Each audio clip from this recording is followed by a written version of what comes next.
So while we see this shift take place, Italy specifically you mentioned, and so Hasni, do weigh in on this, because as far as Prime Minister Giorgia Meloni is concerned and her Brothers of Italy party, which has right-wing roots, they consolidate this time. They've held their position in the European Union. They've captured a quarter of the vote, in fact. Mr. Modi has spoken very warmly of India's bilateral relations with Italy. Do you see a stronger strategic partnership because both hold a more nationalist agenda to that extent? Well, I'm not sure because, if you look at the Indian election results, they haven't exactly been a big push for hyper-nationalism. The fact that the one single majority party is now in a coalition government in India means that Prime Minister Modi will also have to be sensitive to the idea that this is not necessarily what the mandate was about.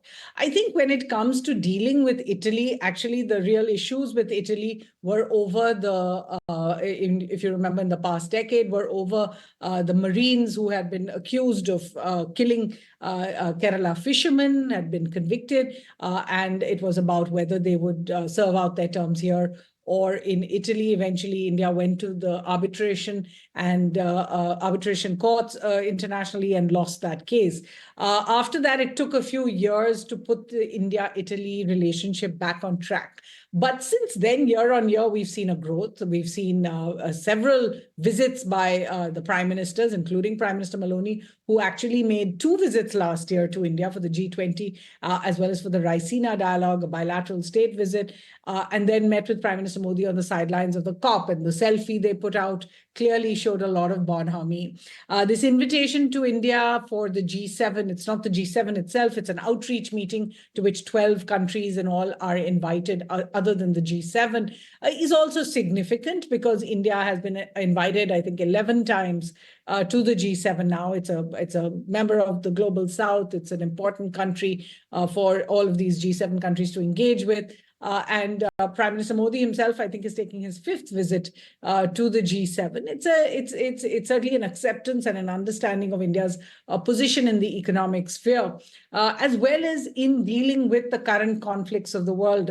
They are going to play quite a role in the conversations that we expect to see tomorrow in that one big block session, which will look at the Mediterranean. It'll look at food scarcities. It'll look at energy security, which basically is about the Russia-Ukraine conflict. So you will see the fact that India's voice is required and important in all of these issues really playing out. As far as the India-Italy bilateral goes, they have been working on a number of agreements, including, in fact, on the issue of migration and mobility agreement. They have been trying to improve their bilateral trade. Italy is one of India's biggest partners in Europe already. So in terms of bilaterals, Italy was upgraded to India's strategic partner last year as well. In terms of the bilateral, you'll certainly see some strong statements coming out. Prime Minister Modi is expected to hold a bilateral meeting with Giorgia Meloni. He's also meeting with the other members of the G7 through the day, and then he flies out of Italy tomorrow night. If you like this video, then like, share and subscribe to ET Now.